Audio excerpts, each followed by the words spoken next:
Hello नमस्कार, मैं हूं दीपक और आप देख रहे हैं DSK टॉक्स। आइए बात करते हैं बिग बॉस 18 के कल रात के एपिसोड की, जिसमें फाइनली सलमान खान अपना लेजी बफेलो वाला अंदाज छोड़ करके अपने विंटेज अवतार में आते हैं और घर वाले खास तौर पर कशिश को, सारा को, रजत दल्ले को क्लिप दिखाई जाती हैं। जैसे जेठालाल का एक फेमस सीन है ना, चाय पियो बिस्किट खाओ, चाय पियो बिस्किट खाओ, उसी तरह से क्लिप दिखाओ एक्सपोज करो, क्लिप दिखाओ एक्सपोज करो, क्लिप दिखाओ एक्सपोज करो। लेकिन कशिश कपूर को तो उनके परम पूज्य पिताजी ने, जिन्होंने गाली देना सिखाया है, लेकिन अपनी पुत्री को वो ये नहीं सिखा पाए कि पुत्री अगर तुम सिरे से गलत साबित हो रही हो तो ग्रेसफुली वहां माफी मांग लो। लेकिन नहीं, कैसे बदतमीज लहजे में वो लड़की चोरी ऊपर से सीना चोरी वाला तेवर दिखा रही थी, और उसका भर भर के साथ दिया है सारा अरफीन खान ने। वैसे सारा अरफीन खान जो कि बड़ी माइंड कोचनी बनी फिरती है, लेकिन हकीकत में वो क्या है ये तो आप इस सीजन की शुरुआत में ही देख चुके हैं। इनफैक्ट इस सीजन का फर्स्ट वीक था, चौथा या पांचवा एपिसोड था, वहां पर एक कलेश हुआ था जिसमें ये सारा जानबूझ करके घुसी थी। तो डे नंबर चौथे या पांचवे पर जो सारा की साइड थी ना, वही साइड आपने थ्रू आउट द सीजन देखी है। और मुझे कल काफी अच्छा लगा कि जो चीज मैंने वीक नंबर 1 में हाईलाइट करी थी सारा के बारे में, कि सारा फुटेज के लिए किसी के मैटर में भी कूद पड़ती है। बेगानी शादी में अब्दुल्ला दीवाना हुआ करता था, लेकिन अब बेगानी शादी में सारा दीवानी हो जाती है। और जिस तरह से सलमान खान ने क्लिप दिखाकर उसे नेशनल टीवी पर जलील करा है कि ये सब कुछ फुटेज के लिए था। और ये कशिश क्या गर्दुल्ली भाई, पहले तो ये खुद फ्लर्टिंग की शुरुआत करती है, फिर इसकी जो क्लिप दिखाई गई हैं सारे घर वालों को, ऑल्दो हम लोगों ने तो बाहर बैठ करके सारा तमाशा देखा ही था। और ये जो पिछले एक वीक से जो एक रायता फैलाया था बिग बॉस ने, केवी की अदालत में उस रायते को साफ भी कर दिया था, लेकिन जानबूझ करके वीकेंड का वार में वही बासी रायता वापस से गर्म किया जाता है। और उस बासी रायते के अंदर कुछ नए मसाले ऐड कर दिए गए, कुछ नई क्लिप जो कि हम लोगों को दिखाई गई थी बट कंटेस्टेंट को नहीं दिखाई थी। चाहे वो कशिश का खुद की डिल्यूजनल वर्ल्ड में रह करके खुद को सही साबित करना, फिर रात में सोते समय गर्ल्स देखा ऐसा वैसा, फिर अविनाश की वो कागज फाड़ना, फिर ईशा को ईर्ष्या बोलकर खुद को कहीं ना कहीं सती सावित्री वो दिखा रही थी। ये चीजें कंटेस्टेंट ने, जो बाकी के हैं, उन्होंने नहीं देखी थी, लेकिन हम लोगों ने तो देख रखी थी ना।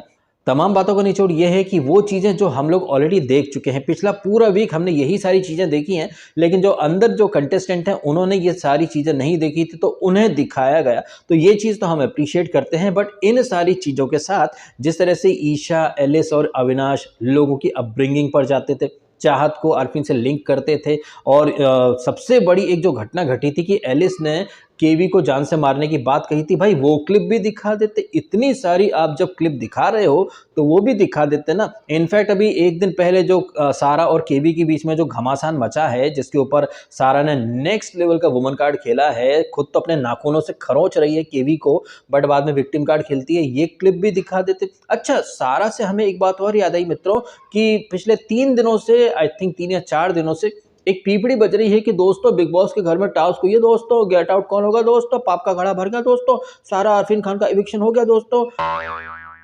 लेकिन अब तक तो सारा का एलिमिनेशन नहीं हुआ है। और आज का जो एपिसोड है जिसमें मिक्का और ये कृष्णा वगैरह सब आ रहे हैं, तो आई डोंट थिंक कि आज भी कुछ होगा। सलमान का बर्थडे ही ये लोग सेलिब्रेट करेंगे, एंड आई डोंट थिंक कि किसी और को कोई क्लिप वगैरह दिखाई जाएगी। जितना भी एक्सपोज या पर्दाफाश करना था वो सलमान खान ने ऑलरेडी कल के एपिसोड में निपटा दिया। वो भी उन लोगों को एक्सपोज करा जिन्हें ऑलरेडी केवी की अदालत में गलत साबित किया जा चुका था। कशिश और सारा की मिली भगत जो है वो ऑलरेडी वहां पर उसकी पोल पट्टी खुल चुकी थी, बट फिर भी गड़े मुर्दे उखाड़े गए हैं, सिर्फ इसीलिए, जैसे कि मैंने ऑलरेडी बोला, कि जो घर वाले हैं जैसे कि रजत दल्ला या ये ईशा, अविनाश, अरे भाई साहब अविनाश को तो ठरकुल्ला बोल दिया है, ठरक ठरकी, उससे 2 लेवल ऊपर ठरकुल्ला, अविनाश को ठरकुल्ला बोला है, और मम्मा का प्राउड बच्चा जो है उसे पैरासाइट बोल दिया है। और ये झूठी और मक्कार तो कमीनियां हैं, ये तो कितनी झूठी कितनी मक्कार हैं ये आप देख ही रहे हैं। इनके साथ साथ रजत दलाल को नेशनल टीवी पर कहीं ना कहीं कान का कच्चा भी डिक्लेयर कर दिया सलमान खान ने। और जिस तरीके से रजत दलाल को हम पहले से दिल्ली एनसीआर का हवाबाज हगोड़ा बोलते आए हैं, कल रात को सलमान खान ने भी बोल दिया कि जो आपके वीडियो वायरल होते हैं माफी मांगने वाले, मेरे मुंह से निकल गई थी, मैं अपने शब्द वापस लेता हूँ जी, मैं माफी मांगता हूँ जी। तो रजत के ऊपर अगर कोई बायोपिक बनेगी आगे चल के, तो उसमें माफी माफी माफी माफी माफी 1.0, 2.0, 3.0, पहले धमकियां देना, बड़ी बड़ी बातें करना, फिर माफी मांगना, यही फितरत रजत की बाहर भी है। और यही फितरत उसके घर के अंदर भी, जिससे कि सलमान खान ने रजत को, खुद को, बाकी के कंटेस्टेंट को और पूरी दुनिया को दिखाया कि देखो रजत अपनी बहन के सैया को ठरकी भी बोलता है, फिर आकर के बोलता है कि तुम्हारा जो डे वन से चल रहा है उसे बिगाड़ो मत। कशिश के मुंह पर कुछ और बोलता है, इधर करण के मुंह पर आकर बोलता है कि वो तो अविनाश ईशा को टॉप 5 में नहीं देखता है, लेकिन हर प्रायोरिटी हर टास्क में वो ईशा को ही प्रायोरिटी पर लेकर के चलता है। तो न सिर्फ कान का कच्चा है बल्कि एक नंबर का बेवकूफ भी है। भले ही इसके फैंस इसे मास्टरमाइंड बोलें, बट हकीकत में कल रात को चोमो माइंड साबित हो गया है ये रजत दल्ला।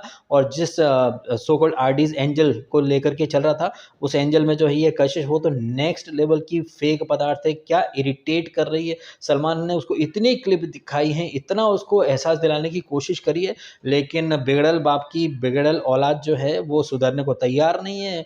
चोरी ऊपर से सीना चोरी कर रही है, उसको शिल्पा शिरोडकर, करण, हर कोई समझाता है, बट भाई ऐसा ही होता है। ढीठ और मक्कार लुक्खे लोग जो हैं ये कुत्ते की दुम हैं, इन्हें कितना भी समझाओ इनकी दुम कभी सीधी नहीं होती। ऐसे लोगों को अपनी प्रायोरिटी अपने ग्रुप में लेकर के चल रहा था ये सो कॉल्ड समीकरण एक्सपर्ट, सो कॉल्ड मास्टरमाइंड उर्फ ये रजत दल्ला। अच्छा, यहाँ पर सलमान खान ने कशिश के और इसके सारा के अलावा ईशा को जिस तरह से एक्सपोज करा है, भाई उसकी प्राउड मम्मा को तो बड़ा प्राउड फील हो रहा होगा। 12वें दिन तुम अविनाश के लिए शो छोड़ना चाहती थी और 80वें दिन पर तुम्हें अविनाश पर रत्ती भर भरोसा नहीं रहा। एक्चुअली में देखा जाए तो ये भरोसा जैसी कोई चीज मतलब बिग बॉस के घर में होती ही नहीं है, और ये तो आप देख ही रहे हैं, इसका खुद का कोई वजूद अस्तित्व है नहीं। रजत को भाई बना लिया और इसको अविनाश को सैया बना लिया। सैया और भैया की गाड़ी पर बैठ करके बड़े इत्मीनान से आगे चल रही थी। ऐसे ये ईविल ईशा सिंह नेशनल टीवी पर दुनिया को चूतिया बना रही है, इसका कहीं ना कहीं पर्दाफाश तो हुआ है। कैसे ये अविनाश के लिए 12वें दिन घर छोड़ना चाहती थी, बट कैसे फिर उसी अविनाश को अंडर द बस इसने फेंक दिया। और आप तो देख ही रहे हैं ना, मतलब डे वन से कैसे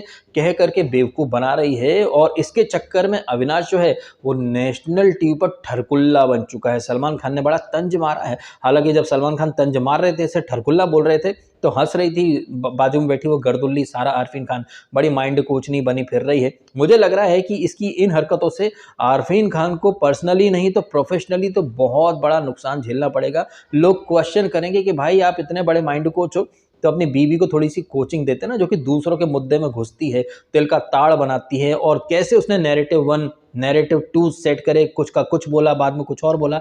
ये चीज़ों का पर्दाफाश तो भाई दिल को तसल्ली देने वाला था। बट जिस तरह से ईविल ईशा सिंह की पोल पट्टी खुली है, वो सोच रही होगी अरे कशिश एक्सपोज हो गई, सारा एक्सपोज हो गई, रजत भाई भी हो गए, मैं बच गई। लेकिन नहीं भाई साहब, जिस तरह से शालीन का मेंशन करा सलमान खान ने, और बाद में जब केवी बोलता है कि खतरों के खिलाड़ी में मैं 24 घंटे इसके शालीन के साथ रहता था, वो हमेशा ईशा ईशा ईशा करता रहता था, फोन पर ईशा लगी रहती थी, क्या तुम वही ईशा हो? तो वो सिरे से नकार गई है ईविल ईशा सिंह, जो कि बड़ा क्लेम करती है ना, मैं तो जो पीठ पीछे बोलती हूँ, मुंह पे बोलने का दम रखती हूँ, मुंह पे बोलने का दम रखती हूँ। तो कबूल करो ना मैडम कि बाहर तुम शालीन को और अंदर अविनाश को यूज कर रही हो, तुम पैरासाइट हो, ये तुम खुद साबित कर रही हो। वैसे इस ईविल ईशा से मुझे याद है पिछले साल भी एक ईशा आई थी, ईशा मालवीय।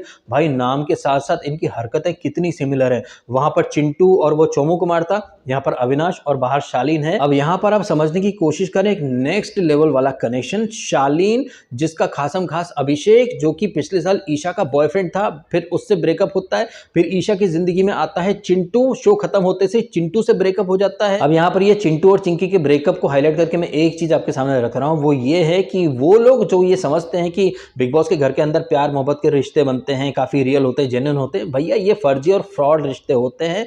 जैसे शालीन और टीना बड़ी मोहब्बत लेकर के चला करते थे, शालीन वो सुम्बुल और टीना, इनका भी लव ट्रायंगल था, वैसा ही लव ट्रायंगल आपने बिग बॉस 17 में देखा, चिंटू, चिंकी और चोमू के बीच में।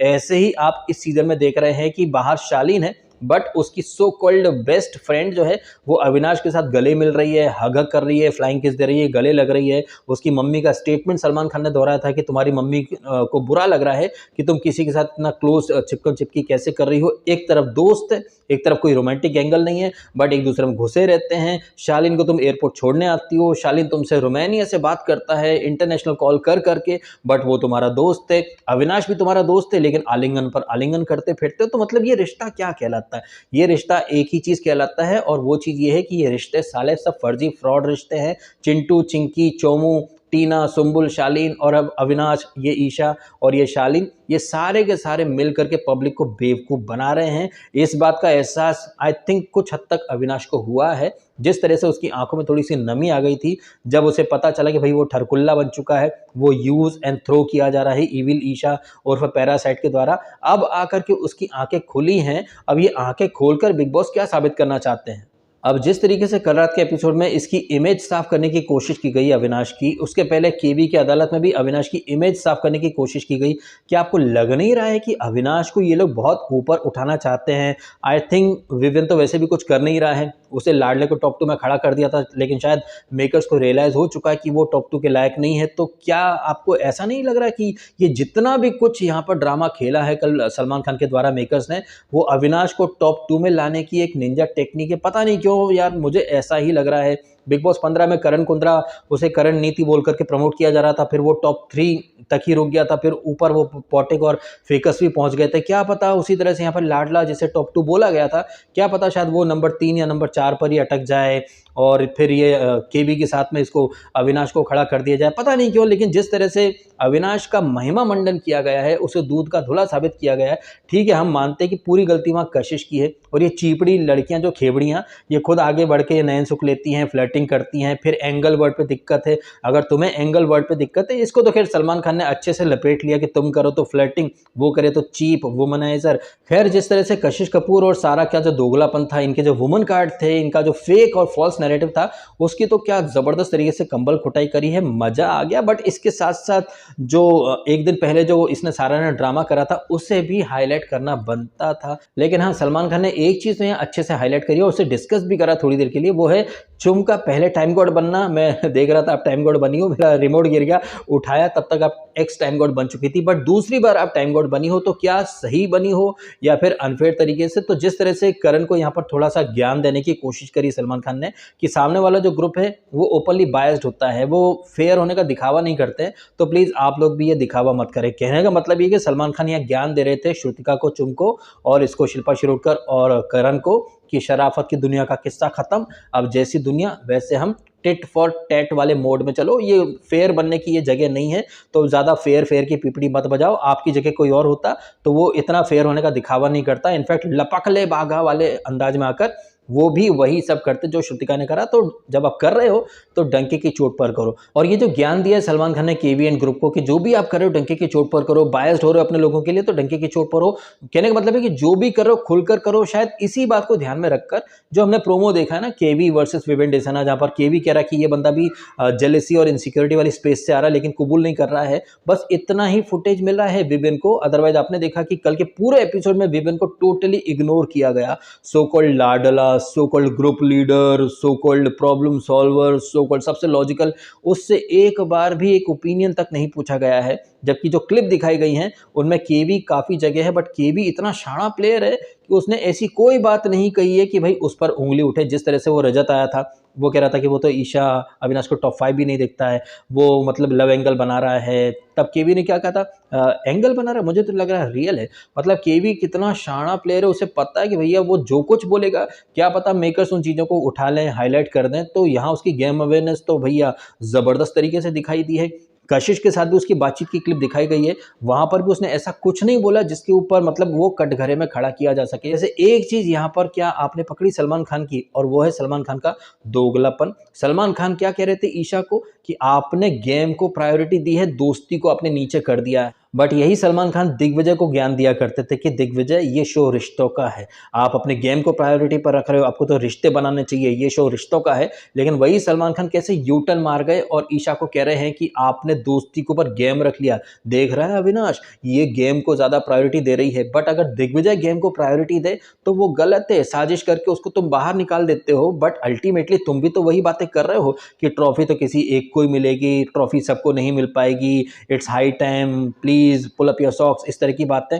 तो एक चीज यहाँ पर अच्छे से एस्टेब्लिश होती है कि वो बंदा जो फुल्ली फोकस्ड था अपने गोल के प्रति, लेकिन तुम लोगों को ये चीज पसंद नहीं आई क्योंकि वो तुम्हारे अकॉर्डिंग फेक हरकतें नहीं कर रहा था, तो साजिश करके तुमने उसे निकाल दिया। बट वो बंदा जिस ट्रैक पर चल रहा था, अब तुम बाकी कंटेस्टेंट को बोल रहे हो कि तुम सब उसी ट्रैक पर चलो। तो यहाँ तो एक ही चीज सही साबित होती है, और वो ये है कि भाई दिग्विजय एकदम सही था, परफेक्ट था और शो में जो चीज़ होनी चाहिए वो वही कर रहा था, लेकिन तुमने उसे निकाल दिया क्योंकि तुम्हारे लाडलों के लिए वो एक थ्रेट बन सकता था। और जो बातें इसने दिग्विजय ने घरवालों को भी बताई थी कि कशिश जो है वो भरोसे के लायक नहीं है और ये रजतुल्लाह खान का कच्चा है, ये चीज़ें भी समय के साथ सही ही साबित हुई हैं। अब इन सारी बातों को अगर हम देखें तो हमें एक ही चीज़ पता चलती है और वो चीज़ ये है कि इस शो में कौन कैसा है, किसकी पर्सनैलिटी क्या है, इस शो में क्या हो रहा है क्या नहीं, इन सारी बातों के ऊपर दिग्विजय का एक-एक ऑब्जर्वेशन 110% सटीक था, लेकिन फिर भी उस बंदे को निकाल दिया। मैं ये जब देखता हूँ तो मुझे काफ़ी अफ़सोस होता है,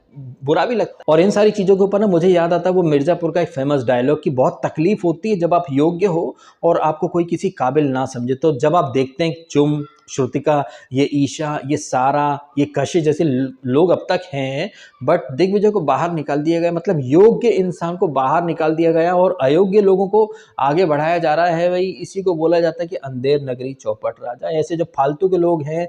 अच्छा, यहाँ एक चीज़ और निकल कर के आती है ना भाई साहब, दिग्विजय क्या है कि वो तांडव नहीं कर रहा था ना, लेकिन ये तांडव थीम है। कशिश को, सारा को रखा ही इसलिए गया है कि ये गंदगी फैलाए, चाहे वो मम्मा का शेर बच्चा हो, चाहे वो बिग बॉस होता है कि आप तो दिखते ही नहीं है। मतलब कैसे इन लोगों को पंप किया जाता है, फिर एकदम से स्वच्छता अभियान चलाया जाता है। ये आपने एक बार फिर से देख लिया है और इस सीज़न में तो ये चीज़ें आपको एक नहीं कई-कई बार देखने को मिली हैं। इनफैक्ट ये वाला जो वीक था, ये लूप मोड में चलाया बिग बॉस ने, वही की वही बातें, वही के वही मुद्दे, वही वुमन कार्ड, फेक नैरेटिव सारा और ये कशिश की लीचड़पंती, वही की वही चीज़ अपने मंडे से लेकर के Tuesday, Wednesday, Thursday, Friday, Saturday वही मुद्दा जो है वो छाया रहा है। इन सारी बातों के बारे में जो भी आपकी टिप्पणी कमेंट करके अवश्य बताइएगा। फिलहाल आपने समय निकाला, वीडियो देखा, आपका बहुत-बहुत धन्यवाद। Thank you so much.